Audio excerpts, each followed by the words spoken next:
Assalamualaikum warahmatullahi wabarakatuh. Bismillah, alhamdulillah, wassalatu wassalamu ala rasulillah.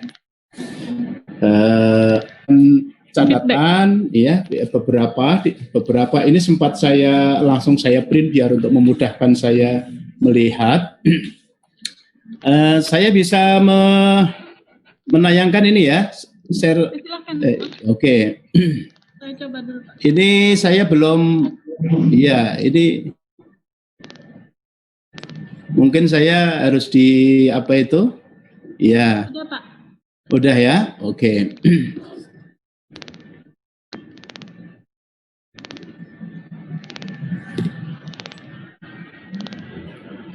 Oke. Baik, yang pertama sudah barang tentu saya apresiatif ya kepada Fakultas Syariah IAIN Samarinda yang telah membentuk tim dan melakukan proses penyusunan draft ya. Saya sempat bercerita pada sesi yang lalu bahwa memang penyusunan SOP ini memang sebenarnya dikatakan mudah karena teknisnya ya mudah juga, asal perangkatnya sudah ada di tangan, itu sebenarnya memang bisa dikerjakan dengan cepat. Sehingga dulu ketika saya sempat bercerita bahwa di tempat kami di IAIN Purwokerto itu memang dulu setiap unit, karena memang itu kayak jadi dibagi-bagi begitu, ada lingkup institut, lingkup fakultas, lingkup unit yang lain, dan itu dulu berawal ketika tahun 2012 ya, 2012 itu sudah dibuat apa itu masing-masing unit itu dikarantina. Jadi dulu itu modelnya karantina.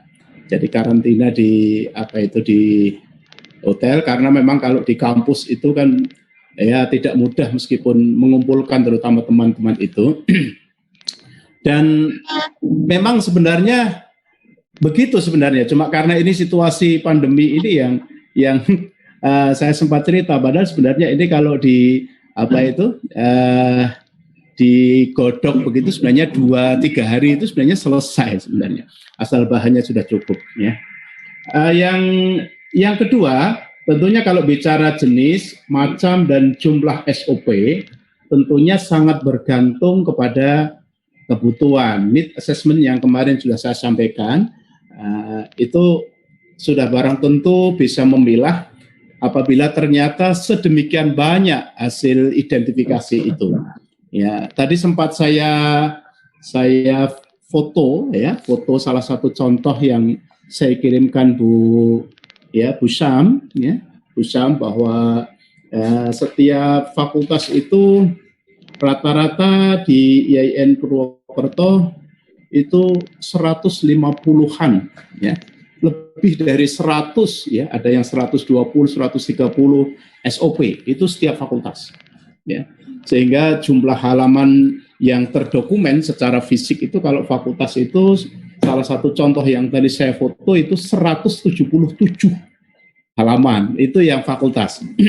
Toh meskipun demikian Bapak-bapak dan Ibu, bahwa saya pun tentunya setelah saya lihat apalagi situasi saat ini sebenarnya di tempat kami ya ada beberapa hal yang memang harus direview, harus direvisi bahkan, karena ada beberapa yang harus menyesuaikan dengan regulasi. Baik, itu kemudian beberapa waktu yang lalu saya sempat dikirimi juga oleh Bu Nur Syam, beberapa di antaranya nanti akan saya beri catatan. Ya, yang pertama tentunya saya ya ini saran ya, namanya sudah mereview kan memberikan saran ya. Jadi formatnya tentunya akan lebih bagus apabila bisa distandarkan.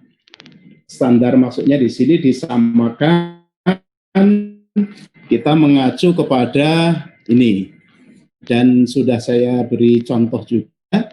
Jadi formatnya itu memang ada beberapa format ya. Ini salah satu format yang standar yang hingga saat ini menurut saya masih layak. Jadi komponennya semacam ini ya. Contoh contohnya sudah sempat saya kirim. Jadi contohnya seperti di Yayan Purwokerto ini, contoh formatnya begitu. Ya. Jadi blankonya itu mulai dari ada satker, kemudian ada nomor di sini, tanggal pembuatan. Ya. Ya, ini soalnya ada yang tadi saya lihat tanggal pembuatan itu baru bulan Oktober dan saya menduga sebenarnya tidak bulan Oktober lah karena peristiwa itu sebenarnya sudah terjadi lama, artinya aktivitas itu sudah ada. Kemudian tanggal revisi, tanggal berlaku efektif, pengesahan, nama SOP dan seterusnya. Nama SOP-nya nanti memanjang di tengah ini, di bawah ini memanjang seperti contoh di sini. Nah, di sini ada apa itu? Contoh namanya. Jadi misalnya adalah semacam ini.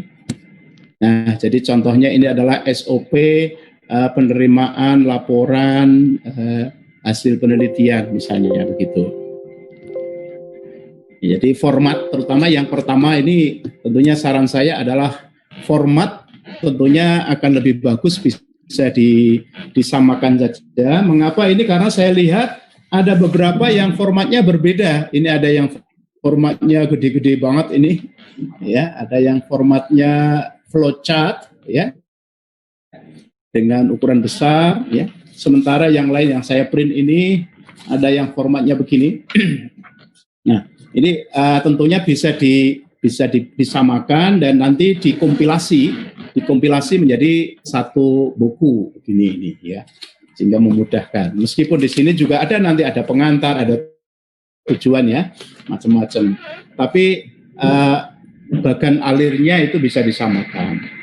Kemudian unsur-unsur atau komponen-komponen itu tentunya terpenuhi ya. Ini soalnya ada, nanti saya sebutkan sampelnya, ada beberapa kolom yang memang belum diisi ya. Ada kolomnya sudah bagus, tetapi belum diisi. Ya, seperti ya, ini ada kolom waktu. Ya, kolom waktu ini ada, tapi kolom waktu ini belum diisi. Padahal kolom waktu itu juga menjadi kelihatan sepele, tapi menjadi jelas kalau itu adalah sebuah proses, berapa lama sebenarnya proses itu dapat diselesaikan. Ya. Misalnya ini adalah ya, pelaksanaan ujian kompre misalnya. Ujian kompre itu sebenarnya kalau masing-masing ada waktu ditentukan, itu akan memudahkan bahwa secara standar berapa lama yang dibutuhkan mahasiswa untuk mendaftar ujian kompre. Dan sebenarnya ini bisa dipecah-pecah karena ujian kompre itu bisa dipecah-pecah, misalnya SOP pendaftaran ujian, kemudian SOP penetapan penguji, ya, penetapan penguji, SOP pelaksanaan kompre. Jadi sebenarnya sebuah aktivitas itu bisa saja displit, dipecah menjadi beberapa aktivitas. Apalagi kalau aktivitasnya memang tidak waktu yang bersamaan. Ya. Misalnya antara pendaftaran dengan pelaksanaan ini kan waktunya berbeda. Ya. Nah, nanti kalau bisa di-split, kemudian masing-masing diberi waktu, tentunya akan sungguh luar biasa. Jadi berapa lama standarnya. Yang berikutnya, tentunya ini sudah ada sebenarnya, ya. Ya. Mengacu kepada regulasi, peraturan-peraturan perundang-undangan, karena ini Fakultas Syariah lah, tentunya ibaratnya ya saya tidak perlu menggarami ya tentang peraturan itu. Seperti ini, kaitannya dengan ujian munakosah misalnya, ujian munakosah atau ujian skripsi. Ya. Bicara tentang munakosah itu kadang-kadang ada yang di apa itu di apa yang namanya munakosah itu, ya, sehingga apa itu nama pun itu kelihatannya kadang-kadang perlu disosialisasikan di kementerian lain, soalnya ada yang di orang keuangan itu nggak tahu itu sebenarnya apa itu apa gitu, taunya ujian skripsi, nama-namakan Karena tidak selalu yang namanya dibuat itu sama dengan bagian keuangan. Ya, misalnya pada saat ujian misalnya itu adanya itu penguji. Adanya penguji. Kalau itu yang ada dalam peraturan dalam SBU penguji ya mau tidak mau ya kita terutama yang satker ya, karena ini YIN Samarinda kan masih satker juga. Jadi artinya bahwa kaitannya dengan pengelolaan, kaitannya dengan keuangan itu beberapa bagian ya kita harus menyamakan nama itu ya. Karena kalau di tempat misalnya nanti misalnya gini, ada yang dalam SBU-nya itu bisa 2 orang, ada yang SBU-nya harus 1 orang. Kelihatan sederhana itu, kalau beda kan nanti repot. Pernah penguji itu 2 misalnya, komprehensif. Tapi ternyata dalam standar keuangan penguji itu 1. Wah, ini kelihatannya sepele, tapi nyatanya kemudian menimbulkan, kemudian akhirnya membuat 2 kayak 2 laporan begitu. 1 laporan yang sesuai dengan standar keuangan, 1 yang laporan yang sesuai dengan realita. Ini kelihatan sepele, tapi nyatanya itu bisa terjadi. Kembali ke tadi, misalnya peraturan perundangan itu kaitannya ujian skripsi misalnya, itu bisa dicantumkan misalnya kewenangan dosen terkait dengan jabatan fungsionalnya. Ya, itu bisa dimasukkan dalam peraturan. Karena kan ada istilah itu kalau dilihat dalam peraturan angka kredit, itu kan ada istilah M, ada istilah B, ya, yang itu sudah mandi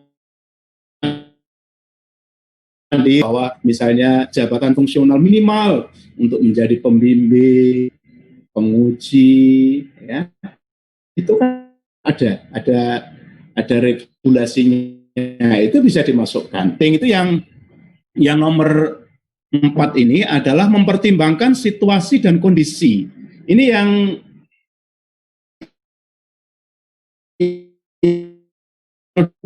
di tempat saya ini belum disiapkan, terutama berkaitan dengan SOP yang sekarang online ini.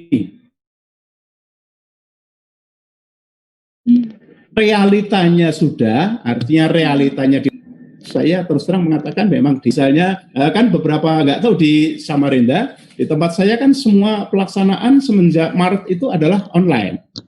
Iya Pak. Sama di sini kan juga online juga kan? Sama Pak. Nah itu artinya mulai dari mungkin mulai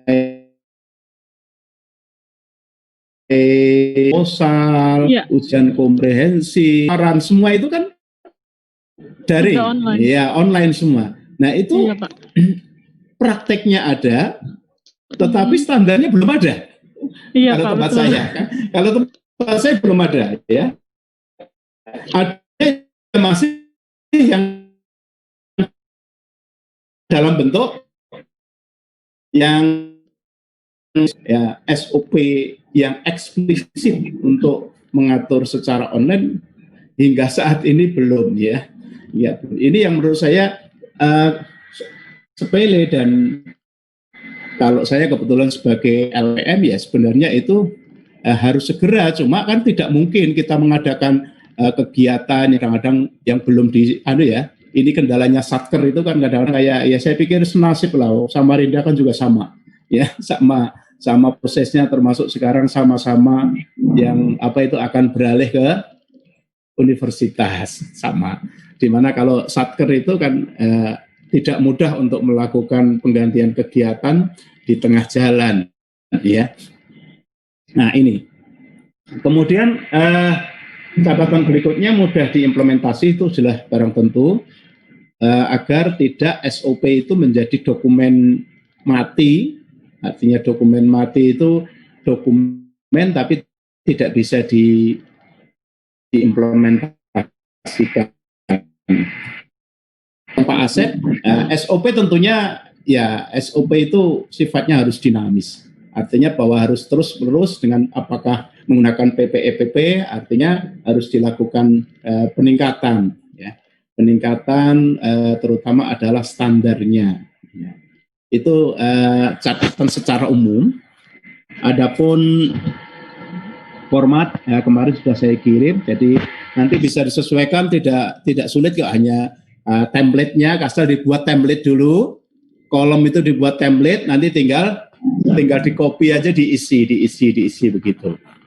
Sering kadang-kadang di tempat saya itu ada beberapa yang kosong loh, ya. Saya melihat ada beberapa tempat saya itu yang seperti ini, peringatan itu ada yang kosong. Padahal sebenarnya peringatan itu juga bagian pokok kalau dalam ini, ya.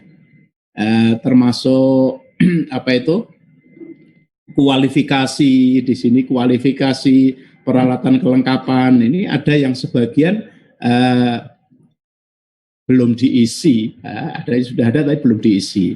Nah, padahal ini penting semua kolom ini, termasuk kolom peringatan ini contohnya, ya ini contohnya kan sudah, ya.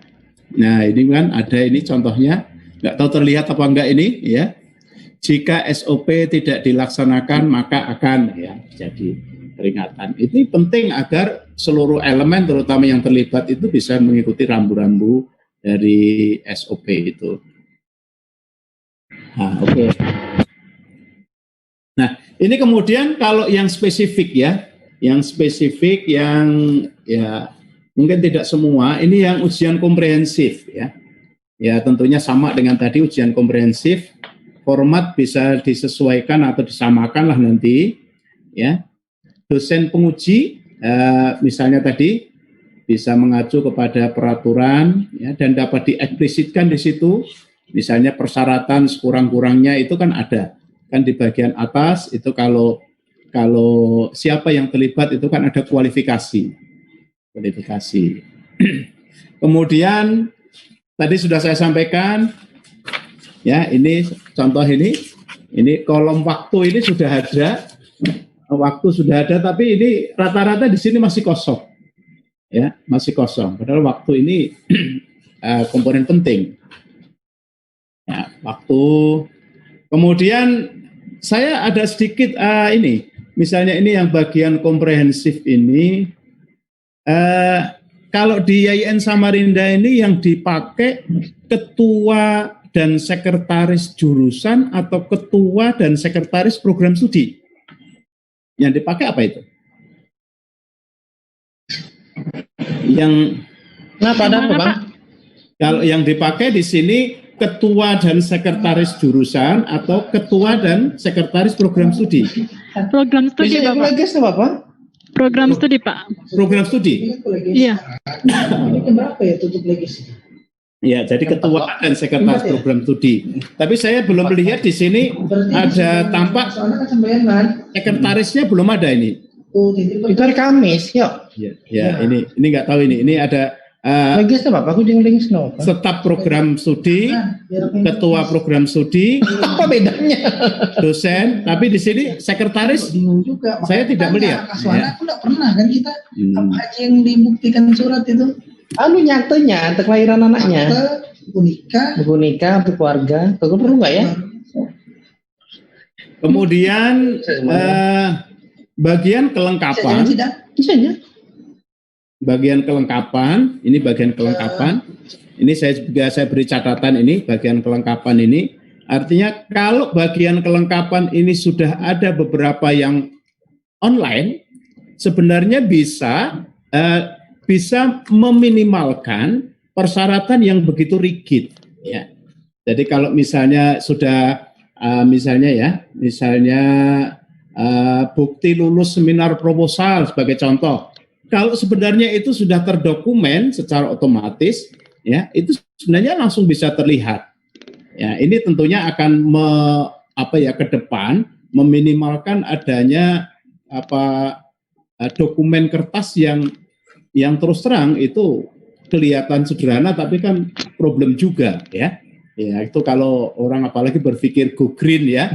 Go green, paperless, itu ke depan kan banyak beberapa persyaratan yang bisa dirampingkan Karena toh sebenarnya dokumen sudah ada. Ya, seperti ada juga yang saya lihat nanti di Munakosa, misalnya bukti pembayaran SPP. Sebenarnya kalau itu sudah terdokumen, artinya sebenarnya sudah tidak perlu lagi menambahkan harus fotokopi bukti ini, bukti kopi. Toh nanti berkas-berkas itu akhirnya akan memperbanyak berkas juga, ya. Ini kelihatan ya kalau nanti sudah perguruan tinggi sudah besar, itu kadang-kadang problem kaitannya dengan arsip berkas-berkas itu. Oke, kemudian ini yang munakosah. Tadi saya sudah menyampaikan di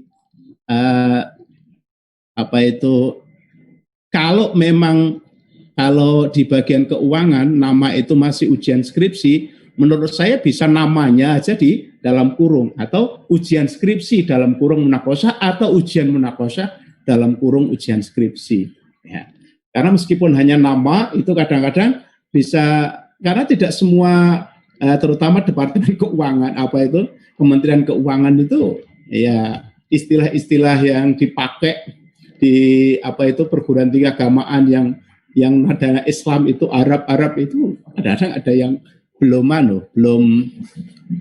sama gitu loh. Nah, ini yang termasuk peraturan yang mengatur, misalnya, ini ada salah ketik ya, misalnya kewenangan ketua sidang, sekretaris sidang, penguji, itu bisa dimasukkan ke dalam bisa dimasukkan ke dalam landasan hukum atau dasar hukum. Jadi yang di sini, jadi dasar hukum terkait dengan peraturan-peraturan itu. Kalau belum ada yang sifatnya teknis, yang operasional, itu bisa mengacu kepada peraturan fakultas. Jadi misalnya ada peraturan besar, standar nasional pendidikan misalnya, atau peraturan yang lebih tinggi, nanti kan bisa saja dibuat peraturan fakultas kalau memang belum spesifik. Nah ini yang tadi sama dengan saya sampaikan di awal, jadi mungkin perlu ada dua moda begitu. Jadi ada SOP luring, SOP secara offline, mungkin bisa juga SOP yang secara online. Ya. Ini menurut saya perlu karena termasuk modanya dipakai apa. Ya. Di tempat saya, ini sebagai catatan aja, di tempat saya, karena tempat mahasiswa itu juga sangat beragam, kadang-kadang ada yang pelaksanaan ujian itu terkendala dengan masalah jaringan, ya itu kadang-kadang tidak lancar ya. Dan yang dipakai apa? Yang kadang-kadang harus berganti. Pernah dalam satu ujian, ya dari semula menggunakan Zoom, menggunakan Google Meet, kemudian ya kadang-kadang berganti. Secara itu langsung berganti menjadi video call WA, karena umumnya itu yang lebih enteng, video call WA itu. Nah, seperti ini kelihatan sepele, tapi kalau distandarkan itu bisa dijelas, misalnya moda apa yang bisa digunakan, kemudian bagaimana antisipasinya. Ya, antisipasi itu begini maksudnya, pernah di tempat saya ujian tesis, kebetulan saya pembimbingnya, itu ada yang ya jaringan tidak lancar, ujian baru 10 menit sudah kemudian blank, ya seperti itu. Kemudian di tempat saya ada kebijakan bahwa mereka yang memiliki kendala itu harus diyakinkan betul bahwa pelaksanaan ujian itu bisa mencari tempat yang memang jaringan stabil. Apabila dimungkinkan di kampus itu disediakan ruangan. Jadi meskipun online, artinya online, dosen secara online juga, tetapi ada tempat yang dipersiapkan, ya, toh tidak juga tetap prokes dan juga tidak ada kerumunan, akhirnya mahasiswa bisa di kampus ujian itu, ya, karena untuk jaminan stabilnya sebuah proses itu, ya, karena ini tidak 1-2 kali saya mengalami, sering pelaksanaan ujian itu terkendala dengan aspek-aspek itu. Nah ini yang menurut saya perlu juga di tempat saya belum, ya. Ini catatan-catatan dari saya sampelnya yang langsung saya tulis ada 2 itu, tapi secara umum memang ya saya apresiatif ya sudah membuat ini tentunya ya apresiatif kembali itu, dan beberapa jenis itu sebenarnya bisa dipecah, bisa displit ke dalam beberapa, seperti ujian komprehensif itu bisa ada misalnya 2 jadi 2 SOP, bisa lebih bahkan. Jadi itu ada jadi SOP saat pendaftaran, SOP pelaksanaan itu bisa dipisah. Iya betul Pak, supaya tidak terlalu panjang ya Pak ya. Ya tidak terlalu panjang dan jelas. Jadi misalkan pendaftaran itu bisa berapa jam, bahkan mungkin bisa berapa menit mendaftar itu standarnya enak. Nanti pelaksanaan juga begitu diatur, sehingga ujian kompre itu standarnya berapa lama, ya siapa yang menjadi ketua sidang, siapa yang dan seterusnya. Jadi begitu, monggo barangkali karena sudah waktu sore juga, dan tapi kalau misalnya ada yang mau ditanyakan, ya monggo bagian-bagian yang lebih spesifik tentunya sangat ya berarti ya. Meskipun kalau tidak pun ya berarti ya saya husnudon aja, artinya sebenarnya sudah maksud dari apa yang saya sampaikan. Demikian pengantar dari saya. Monggo dipersilahkan kalau teman-teman dari Fakultas Syariah ada yang mau berbagi atau mungkin konfirmasi bagian tertentu, dipersilahkan. Silahkan Bapak Ibu yang mau konfirmasi mengenai SOP atau ada yang ingin diperjelas atau ada yang ingin ditanyakan, silahkan. Bagaimana? Ya, kalau sudah sore itu kadang-kadang tempat saya bagaimana sudah? Nah, itu yang tadi makanya saya sampaikan bahwa kelihatan simpel tapi kadang-kadang ada hal yang tertentu. Pada tempat saya dulu itu karantina. Iya, kadang 1-2 hari keluar dari kampus di hotel, ya itu jadi pulang sudah jadi gitu. Iya betul, harus fokus ya Pak ya. Iya. Kalau yang disederhanakan itu maksudnya bagaimana Pak? Tadi Bapak bilang yang kemarin contoh yang kemarin Bapak kirim itu kan sekarang lebih disederhanakan lagi, itu contohnya yang seperti atau apanya yang lebih disederhanakan Pak? Iya, tahapnya, langkahnya. Jadi jadi tentunya kita kan menggunakan prinsip yang ya saya pikir semua sudah masyhur lah. Jadi bukan prinsip yang kalau memang bisa simpel ya tidak harus bertele-tele. Beda dengan kalau dulu kalau Pameo lama dulu kan kalau bisa dipersulit mengapa harus dipermudah. Iya, artinya kan itu yang kalau bisa dipercepat mengapa harus ya diperlambat. Kalau misalnya pendaftaran itu cukup misalnya bisa 15 menit, mengapa harus 1 jam? Maksudnya begitu. Kalau ada prosedur yang memang tidak mengharuskan sampai ke dekan, mengapa harus sampai dekan? Mengapa tidak cukup wakil dekan 1? Kalau memang cukup dengan ketua jurusan, mengapa kita tidak langsung percayakan aja kepada ketua jurusan? Itu. Nah, cuma ini kadang-kadang seperti ini kan harus disepakati. Kalau tidak kadang-kadang kan merasa wah saya sekarang tidak ada pekerjaannya misalnya. Iya bisa jadi atau merasa tidak dianggap. Iya, artinya sebenarnya menurut saya kalau memang hal-hal yang sifatnya teknis yang tidak harus melibatkan dekanat misalkan, cukup di ketua prodi ya cukup prodi saja gitu. Tapi kalau sudah menyangkut kebijakan mungkin secara lebih luas ya mungkin baru wakil dekan 1, kalau itu akademik, wakil dekan 2 dan seterusnya, wakil dekan 3 kalau itu kemahasiswaan, atau nanti lebih tinggi lagi mungkin. Ya. Jadi menurut saya sederhana itu begitu, bahwa ada beberapa aktivitas yang sebenarnya bisa kita perpendek, ya kalau memang itu menjadi kewenangan ketua program studi, misalnya kaitannya dengan proposal kayak tadi itu, saya pikir cukup lah istilahnya. Nanti dekanat cukup dengan dikasih laporan atau tembusan. Ini sebagai contoh Bu ya, jadi hanya contoh bahwa ya ada hal-hal yang menurut saya kalau memang bisa di level di bawahnya ya tidak perlu harus di level di atasnya. Maksudnya sederhana itu begitu. sehingga ada prosedur yang lebih simpel, ya, waktu lebih pendek akhirnya kan bisa lebih pendek. Misalnya kalau segala sesuatu harus sampai keputusan dekan itu kan bisa jadi lama, ya. Atau sebenarnya ini masalah teknis sifatnya, bukan masalah kebijakan. Ya.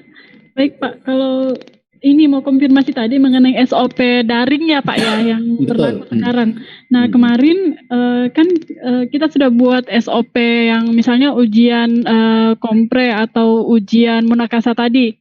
Nah kalau yang offline-nya kan itu sudah ada Pak. Nah jadi pada saat menjelang pelaksanaan ujian online itu langsung dibuatkan surat edaran saja Pak. Nah itu bagaimana Pak? Nah itu yang menurut saya sebagai ya namanya apa itu sikon COVID itu kan memang sifatnya mendadak ya. Ya artinya memang tiba-tiba ya sebagai langkah cepat ya. Langkah cepat karena kan bukan berarti harus menunggu SOP jadi apalagi lama kan bisa juga. Tapi sebagai bahan ya bagian awal itu bisa kemudian dinaikkan. Kalau pada awalnya surat edaran, kan tentunya surat edaran itu kan ya tingkat keberlakuannya kan berbeda dengan SK yang sudah ditetapkan, ya. Ya karena apa itu ada beberapa yang memang harus cepat, ya tindakan cepat itulah kemudian membuat edaran. Tapi edaran itu kan masih sifatnya biasanya simple. Sementara kita belum tahu persis ini kira-kira waktunya berakhir kapan dan sebenarnya ke depan pun, meskipun suasana sudah normal pun, sebenarnya opsi itu kan masih bisa dilakukan. Ya, karena kalau dalam standar akreditasi kan ada bahwa setidaknya sekian persen itu ada secara daring. Ya, artinya bahwa menyiapkan moda ujian kompre daring, ujian daring itu menurut saya sangat perlu itu karena ke depan pun suasana normal tetap ada choices itu. Baik Pak, ada lagi Pak yang mau saya tanyakan karena di sini kami juga masih bingung mengenai hal itu, masih ada yang berbeda-beda mengenai yang berhak untuk mengesahkan SOP. Misalnya kita sudah buat. Kemarin saya pikirnya seperti ini Pak, kalau misalnya itu bidang pendidikan dan pengajaran, maka yang mengesahkan itu adalah wakil dekan 1. Itu pemikiran saya Pak. Kalau misalnya sarana dan prasarana, maka misalnya itu masuknya ke wakil dekan 2 yang mengesahkan. Atau apakah semuanya yang mengesahkan itu Pak Dekan Pak, atau bagaimana? Ya sebenarnya itu bisa dikembalikan kepada apa itu tupoksi, tugas pokok dan fungsi ya, tergantung dimaknainya ya. Artinya kalau kita menganggap bahwa itu levelnya itu adalah surat keputusan, namanya juga pengesahan itu adalah misalnya berlaku juga, apalagi kalau berlakunya misalnya begini, ujian kompre itu kan berlaku mungkin di semua prodi, kan begitu. Ujian kompre, ujian munakosah itu kan berlaku seluruh prodi. Iya betul. Karena berlaku seluruh prodi, tentunya kan payungnya harus di atasnya. Nah kemudian di atasnya itu kalau memang sudah ada penurunan kewenangan, silahkan saja misalnya diklasifikasi sesuai dengan bidang, wakil dekan 1, wakil dekan 2, wakil dekan 3 misalnya. Tapi kalau misalnya regulasinya bahwa surat keputusan, ya kalau bicaranya surat keputusan dan pengesahan itu masih pada dekan, karena kalau bicara akreditasi pun sekarang ini kan yang namanya akreditasi itu kan penanggung jawab program studi, ya itu kan itu dekan, ya. Jadi penanggung jawab penanggung jawab program studi itu kalau dalam format akreditasi sekarang ini kan dekan. Kalau di PASA itu kan direktur. Nah, tetapi kalau sifatnya itu teknis sekali dan itu bisa jadi berbeda-beda antara prodi satu dengan yang lain, misalnya kaitannya dengan misalnya tema skripsi atau topik skripsi sesuai dengan prodi misalnya, atau mata kuliah prasyarat kosyarat Nah, itu bisa aja cukup hanya di prodi saja. Karena mungkin artinya bisa jadi kan setiap prodi beda-beda. Ya, tapi kalau kira-kira peraturan itu adalah berlaku seluruh prodi, tentunya akan lebih tepat apabila jenjang di atasnya yang menetapkan. Gitu. Baik, Seperti SK, ya SK pembimbing, kalau di tempat saya SK pembimbing ya tetap dekan. Nggak tahu kalau di sini SK pembimbing skripsi kan dekan kan? Iya Pak. Ya. Tapi kalau jadwal mungkin cukup adek 1. Biasanya kalau wakil dekan kan tidak SK kan rupanya. Kalau SK kan tetap ada dekan. Tapi kalau misalnya hanya jadwal begitu, ya itu bisa wakil dekan 1. Begitu. Tapi kalau misalnya hasil pengumuman judul atau proposal bisa juga cukup ya kalau masing-masing prodi punya apa itu berbeda misalnya ya itu bisa jadi. Karena kalau seperti di tempat saya ada fakultas yang gabungan, ya IN biasa di tempat lain juga ada yang gabungan. Ada di tempat saya itu fakultas itu namanya Fakultas Usuluddin Adab Humaniora. Jadi 3 fakultas jadi 1. Nah, kalau semacam itu kan bisa jadi ada yang sebenarnya spesifiknya itu spesifik program studi gitu loh. Meskipun nama fakultas karena fakultasnya fakultas kolektif ya, fakultasnya kolektif ya. Jadi karena masih kecil sehingga 3 disiplin ilmu 1 fakultas. Padahal sebenarnya Fakultas Usuluddin Adab Humaniora. Nah, kalau semacam itu. Jadi sebenarnya itu tergantung bagaimana tupoksinya dan itu. Kalau memayungi semuanya ya tentunya atas lebih bagus. Menurut saya begitu. Baik. Alhamdulillah terima kasih banyak Bapak atas penjelasannya. Mudah-mudahan ilmu yang Bapak sampaikan kepada kami, hasil reviewnya menjadi bahan masukan buat kami untuk membuat SOP lebih baik lagi Pak. Amin. Baik, di sini sudah pukul 15.41 Bapak, sudah masuk waktu asar.